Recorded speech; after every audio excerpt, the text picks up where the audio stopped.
also through studying it, through putting on a conference, through interviewing people about it, I have like a DEI lens on more on what I do. So when I see something that's not inclusive, I notice it more, and I'm in a position to actually say something and do something about it. Whereas I think last year I wouldn't have even noticed that it wasn't inclusive or it wasn't diverse. So I think that was the biggest value benefit I got from hosting a diversity inclusion summit and talking to experts in diversity inclusion. Now I have a better lens to understand the challenges that others are facing. So a lot more empathy, a lot more understanding. And I just want to, again, take an opportunity to shout out everybody that spoke at that summit. I'm so grateful for all of you. You made my life better and you made our listeners' lives better.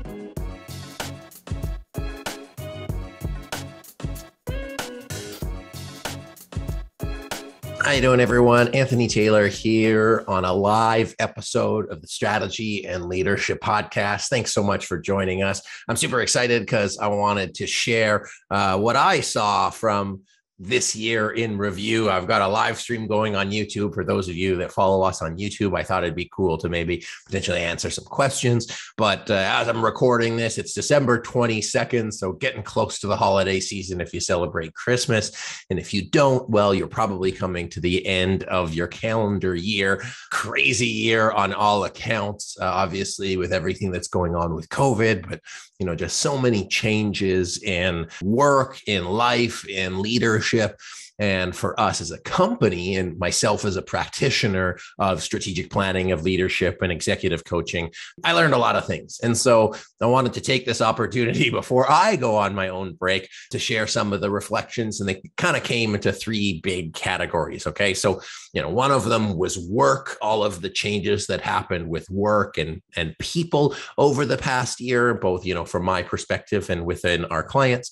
What's happening with technology changes, because I think that technology through COVID and notwithstanding had some big changes that I think are going to affect how we work, how we lead, how we grow businesses in 2020.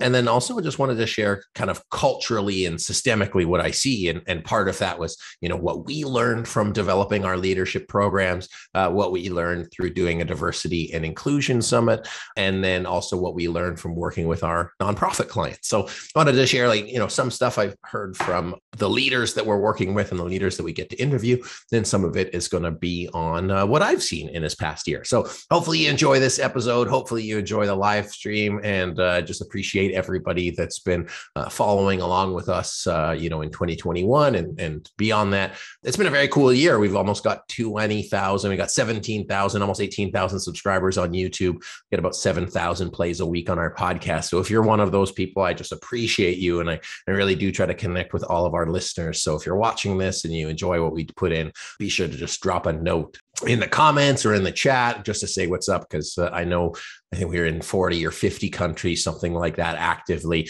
And so it's just cool to see everybody around the world doing their thing in terms of strategy, leadership, and people. So what's been going on in 2021? Well, as we all know, that COVID's been challenged us in 2020, had to move to remote work fairly quickly. And a lot of people thought, hey, we're going to be out the woods in a couple months or maybe a year. I thought it was going to be a year, and I was wrong. And I think that 2020, 2021 changed teams' dynamics a lot.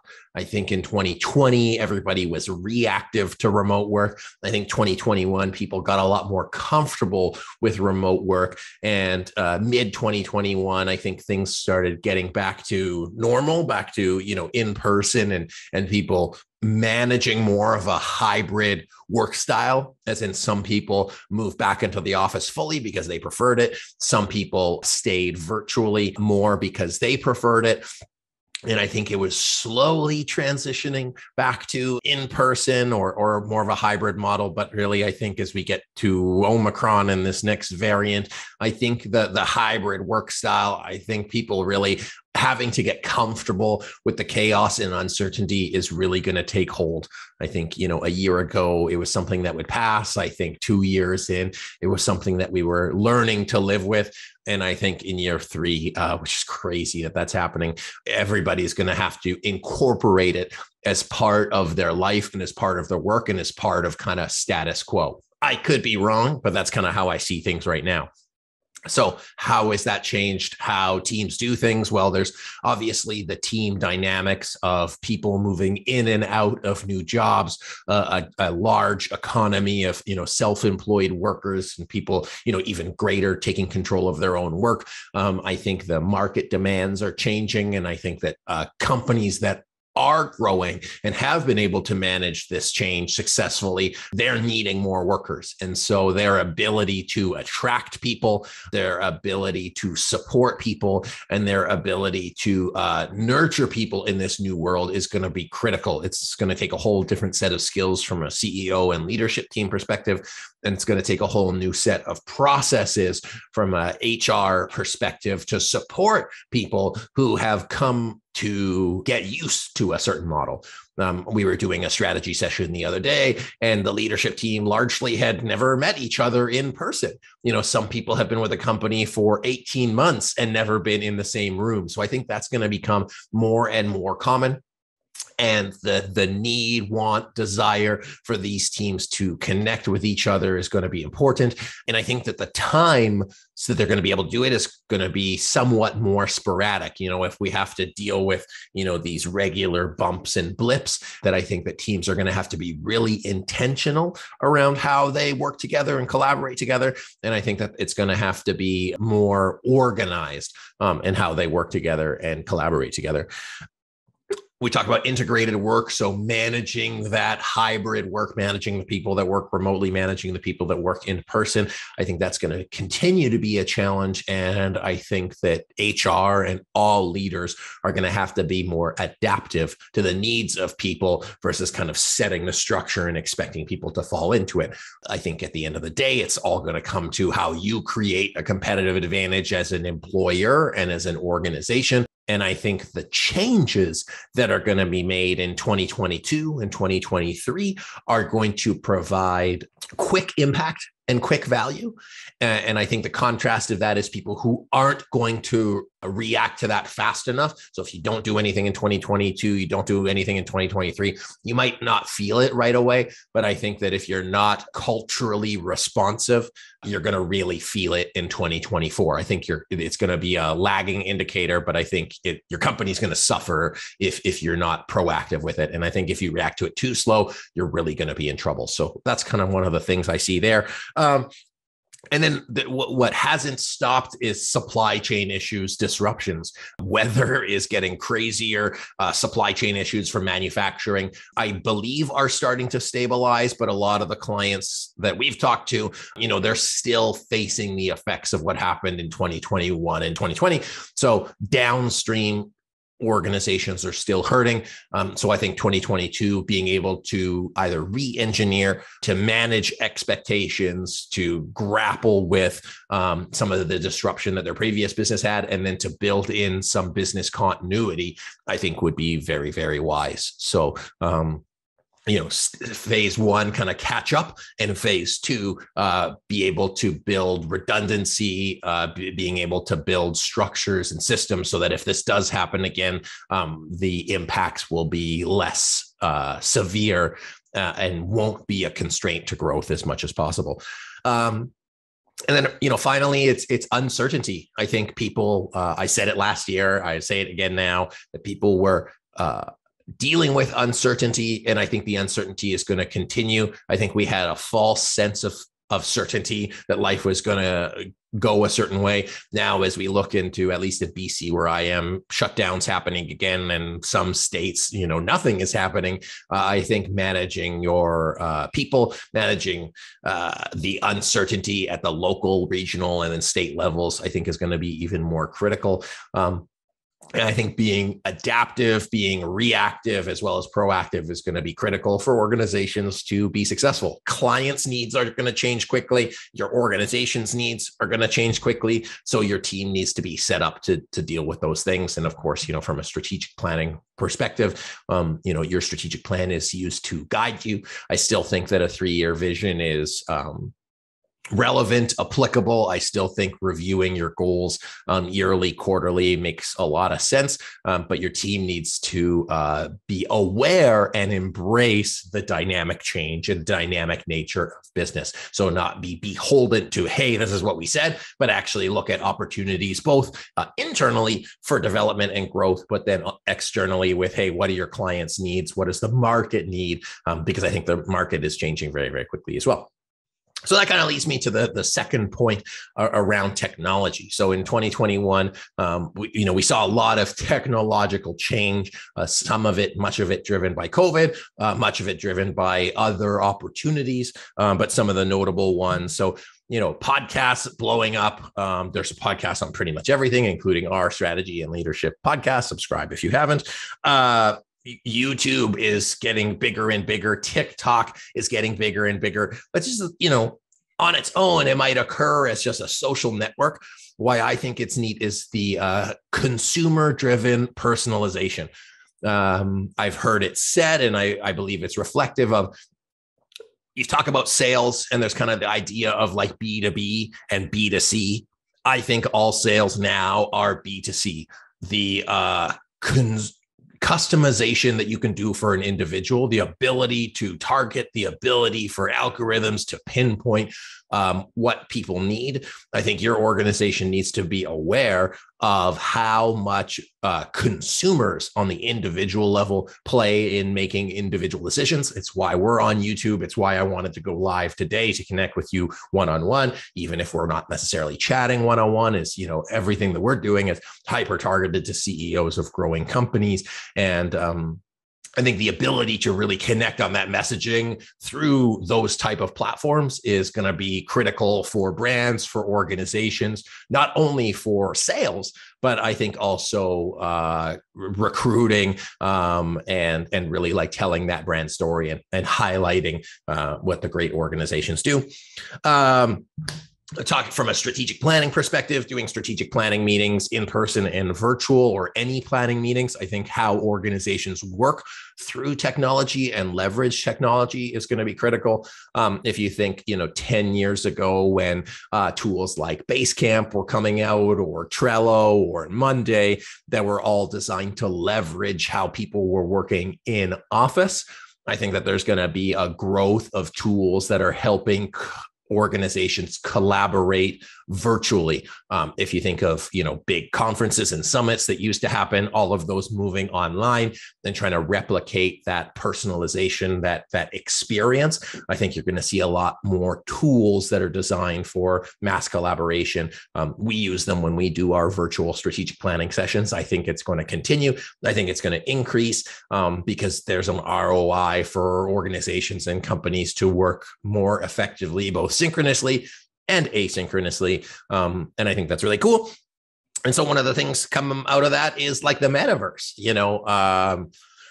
I don't know how the metaverse is going to play out. I'm fairly bullish on it because I think that there's a lot of cool opportunities from like a globalization perspective and other markets, Asia, Africa, et cetera, that want to collaborate and catch up to kind of North America. But I also think that from a safety perspective, from a cost perspective, being able to bridge that digital realm, I think will be interesting to say the least. I don't think it's going to happen fully in 2022, but I think much like any and all social networks, there's going to be an adoption phase. So if you're not following, Web3 very much, it's basically how do we not decentralize everything, but make a space for people to connect online.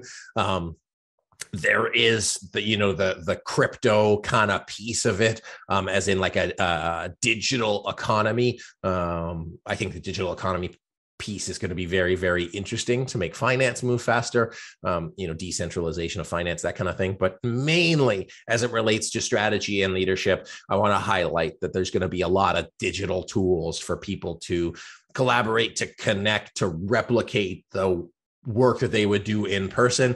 And I think 3 years ago, before COVID, nobody wanted to meet virtually unless they needed to. I think now, because of hybrid and because of constraints, people are way more used to and okay with doing Zoom meetings. Nobody's zoomed out anymore because this is kind of the world. And then I think if you adapt kind of metaverse tools to replicate that in-person experience, I think it'll be interesting to say the least in terms of what happens there.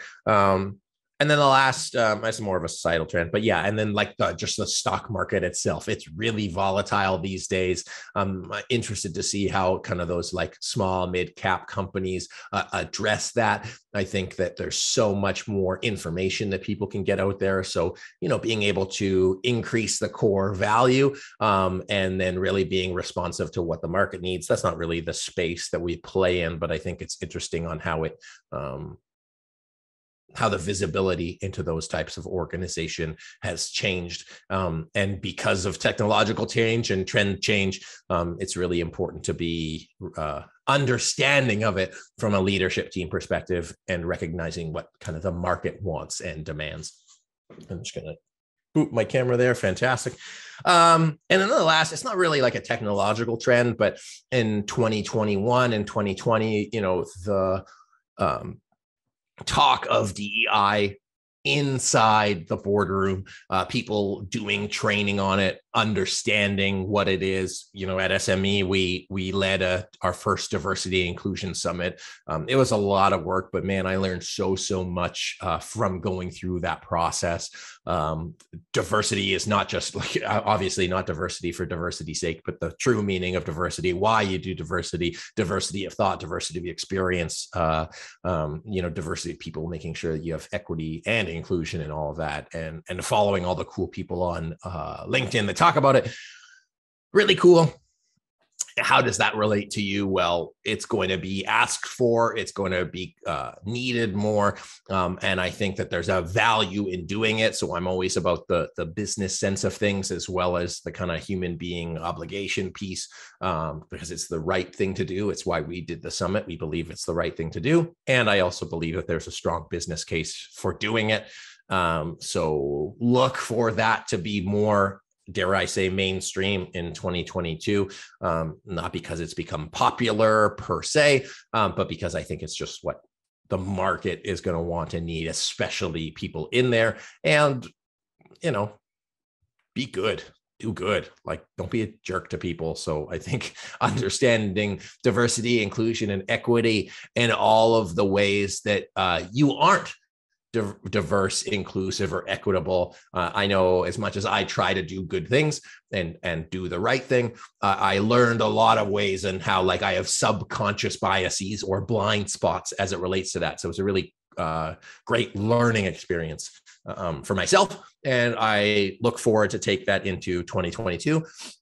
I also, through studying it, through putting on a conference, through interviewing people about it, I have like a DEI lens on what I do. So when I see something that's not inclusive, I notice it more. And I'm in a position to actually say something and do something about it. Whereas I think last year, I wouldn't have even noticed that it wasn't inclusive or it wasn't diverse. So I think that was the biggest value benefit I got from hosting a diversity inclusion summit and talking to experts in diversity inclusion, was now I have a better lens to understand the challenges that others are facing. So a lot more empathy, a lot more understanding. And I just want to, again, take an opportunity to shout out everybody that spoke at that summit. I'm so grateful for all of you. You made my life better and you made our listeners' lives better. And then for us, in terms of how we did things. So 2020, early 2020, everything that we were doing, strategic planning, facilitating strategic planning sessions, primarily in person, we had to shift virtually. I prefer it, honestly. We get a lot more done. It's way more focused. It's less taxing from a bandwidth perspective. I think from a individual development and growth, the ability to stagger that type of learning for an organization and for individuals, instead of it being, 2 8-hour days, like so full, and then your brain breaks, having it be 3 hours once a week. So we've done that really, really well. done that with for-profit organizations, not-for-profit organizations. In 2020 and in 2021, we had our nonprofit program, which was really cool. I think we put like 15 nonprofit organizations through it, running from, some in Canada, from coast to coast in Canada, actually. So BC to Halifax, and in the US, as far as like Florida to Hawaii, which is really cool. We're going to be relaunching that in 2022, which is next year. Approach to what we got. It's been really, really cool how the teams that we've been working with have recognized the growth that they've taken through our program. So whether that's our alignment program, which is our 2-day strategic planning or 5-week strategic planning, getting them to recognize what success looks like for them and get super clear on it and to make decisions based on it. It's been really great building that program and solidifying the learning outcomes. And really transforming leadership teams. That's been awesome. And then we have our implementation program, which we really doubled down on in 2021, to not only do the alignment piece, which is, getting teams on the same page and clear about where they want to go and aligning around their one destination, but really partnering with them to help them communicate, help them stay accountable, and to support the leadership component of that. So what that looks like is, monthly and quarterly check-ins, where we've developed our leadership curriculum, and it's been awesome seeing that growth from the companies in terms of how their communication has gone. As a parallel, I've been interviewing on our podcast a lot of people on leadership and structure, and putting the structure in place for your team's development, I think, is going to be even more critical in 2022. Now, here's why. 2020, there was disruption and we were just like super reactive. 2021, we had a new set of priorities that kept us busy, and we had external factors largely dictating what we were doing internally, or what you would be doing internally as a company. In 2022, I think that it has stabilized a little bit, and it's going to be more challenging for your team to be able to discern what the priorities are. If you're in a high growth company, you've got tons of opportunities on the table. You've got tons of people challenges, and prioritizing your own growth and development is going to be critical. So as a CEO, being able to put the structure in place to keep developing your team is going to be needed, because otherwise it's going to be haphazard. It's going to be dripped. The tyranny of the urgent, the tornado of the day-to-day is going to take over, and you're not going to make time for development. It's going to come on the back end. And I think changes are happening so quickly. Your business is growing so quickly that if you don't make time to do it, you're going to be behind the organizations that do, or the day-to-day operations and the day-to-day collaboration of your team is going to suffer. So it's not, hey, we're building them for some kind of future outcome. It's training and developing your team right now for the challenges they're facing right now. So there's an immediate ROI, not a long-term ROI. So whether you work with us at SME Strategy, whether you work with a different partner for your training and development and for your leadership development, I highly recommend. It's going to be needed in 2022. And either you trust me now or you trust me later, it's going to happen. And so I encourage you to look at your budgets for 2022, put leadership development in there, put accountability in there. It's going to make your jobs as CEOs a lot easier, because it's already on your list of jobs that you need to do, and you're going to be too busy to do it.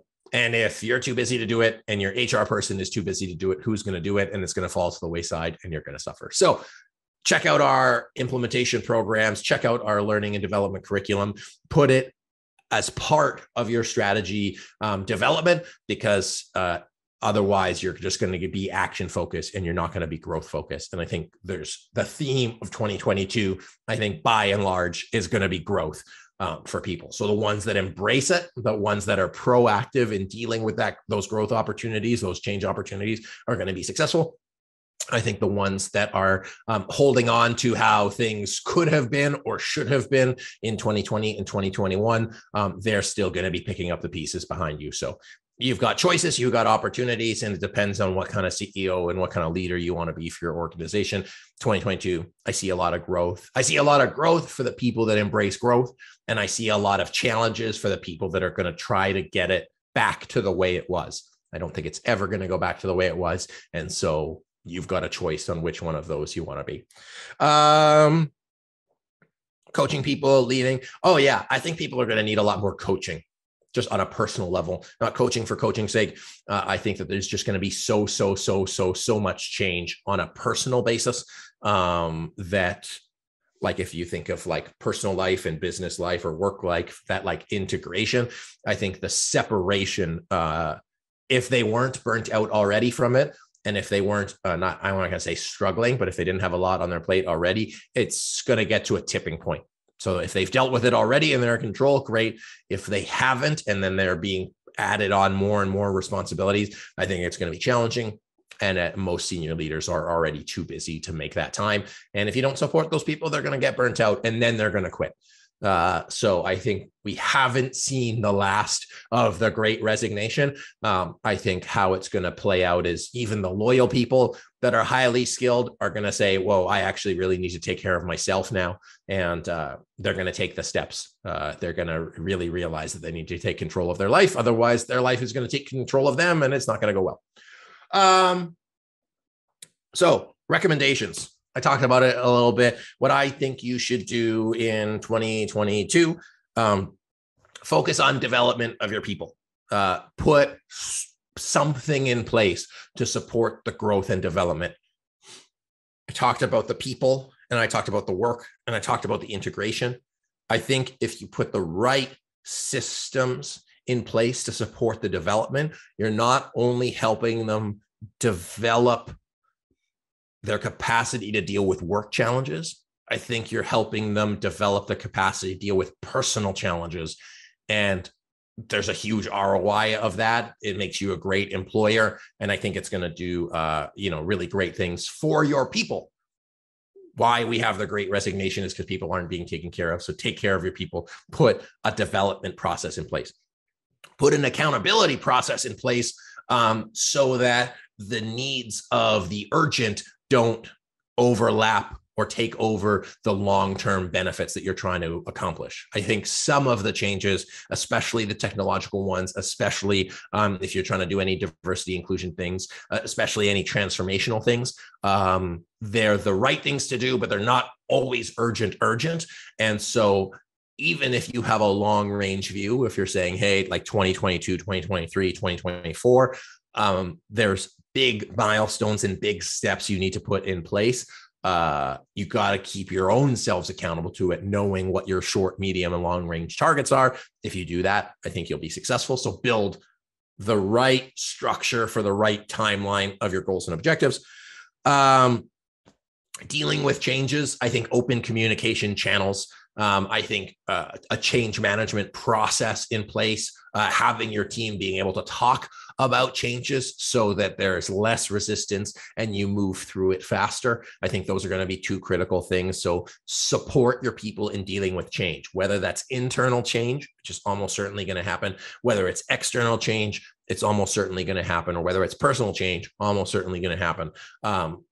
Having a framework or a methodology to be able to compartmentalize each individual piece and to be able to deal with it in a proactive way, I think is going to be critical. I talked to a guy named Ken today, Ken Falk, and what they teach is managing control.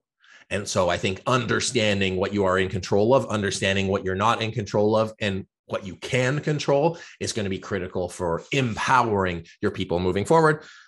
And finally, people. At the heart of every business is people. If we talk about company culture or individual culture, we're just a group of individuals. And so the great businesses, the great CEOs, the great companies are going to be able to support their people and lead them to where they want to go on an individual basis. And it's not just like for the company, it's the individuals. And I think if you can make the most of your people's strengths and you can attract new talent, you're going to be successful. Side note on talent is there's people And then there's talent, and not just thinking about it from skills and aptitudes, but things that they are talented in doing. If you leverage the talent to get to that next level, I think you're going to be very successful. And people want to go to a workplace where they're valued. So look at people, not just of their skills, but use their talent. I think if you use their talent, you're going to make the most of them, and they're going to make the most of their careers, and you're going to have happy people at the end of the day. I think that's really everything. I think 2022, like I said, theme growth year. I think ones who are going to manage the growth successfully are going to do great because they're prepared. They're prepared and ready for growth, and they're ready for change. I think the ones that resist it and who are slow to react are going to have a hard time. And I think some companies have been able to weather the storm of 2020 and 2021. I think if you've had to weather it this far, it's going to get a lot more challenging. So if you've been resisting making changes internally, I think now is the time you've got to put those bets in, double down. Otherwise, I don't know if you're going to be able to hold on that longer. Somebody asked me how I got my skin to be this clear. Thank you for asking. I use a moisturizer, and I just have a high definition camera. But that's the beauty of podcasts, that you don't have to see my face because I have a face for radio. But anyways, it's always a pleasure to share in 2020, or share on podcasts, share in videos. I'm really excited for our team. We're going to be putting out a lot more videos coming out in 2022. So be sure to check those out. We're going to do program overviews twice a month, once for our alignment program and once for our implementation program. So if you want to learn more about our services and what we do for people, we'll have regular webinars on that you can sit in on and learn about our programs. We're going to be doing more stakeholder engagement, more strategic planning, our alignment, and then more implementation programs. We're booking into March and April for 2022, and this is filmed as December. So last year we were booking about 2 months out. Now we're booking about 4 months out, which is pretty crazy and very cool. So we're going to be looking for some great coaches and facilitators to join our team in the next year. And we're looking for some more partners that we can work with. And when we say partners, you might think of them as clients. We want to work with great people that have big ambitions that want to grow. And so if that's you, reach out to myself or somebody on our team to talk about how we can help you accomplish your one destination and help you get to where you want to go. Anything else I want to say? I just want to thank you. I want to thank you for watching. I want to thank you for listening. I want to thank you for downloading tools. If you've enrolled in our strategic planning course, it's been a blast sharing it with you this year. We've done group calls this year for the first time, which has been really awesome, learning how other practitioners that aren't affiliated with SME are leading their teams forward. And also got to learn in a validating way how cool our process is. I know that we created the process. I created the process with my team. And it's just really neat how we do it differently than everybody else, and how that difference creates real results. We're reliably delivering great results every time, but it's way different than checking the box of strategic planning. So if you want to learn more about how we do that, be sure to check out our strategic planning course, or talk to us for a consultation or conversation about how we can move your team forward. So I think that's everything for today, folks. I just, again, so appreciate you as the listener for sticking with us, for referring us to people that might be great fits for us to work with, and just happy to be able to share with you on a weekly basis, podcast about twice a week, and just all of the clients that we've had. Thank you. I don't know if you know this, as a client, if you're listening to this, you are subsidizing our nonprofit program, which helps us help organizations doing great in their community. So thank you for that. Thank you for believing in us, and really just thanks for being along with this ride. I think next year is going to be an exciting year. We're excited and happy to be part of it, and really looking forward to growing with all of you. So with that, I think that's everything I got today. Thanks for watching. Thanks for subscribing. Thanks for listening. Thanks for reading. Thanks for referring. Thanks for giving us money for our great work. And that's it. My name is Anthony Taylor. I'm the managing partner at SME Strategy. This has been a live recording of the Strategy and Leadership Podcast. If you know somebody who wants to get their team clear on one destination and get them aligned for the future, be sure to reach out to us. Thanks for watching. Happy holidays.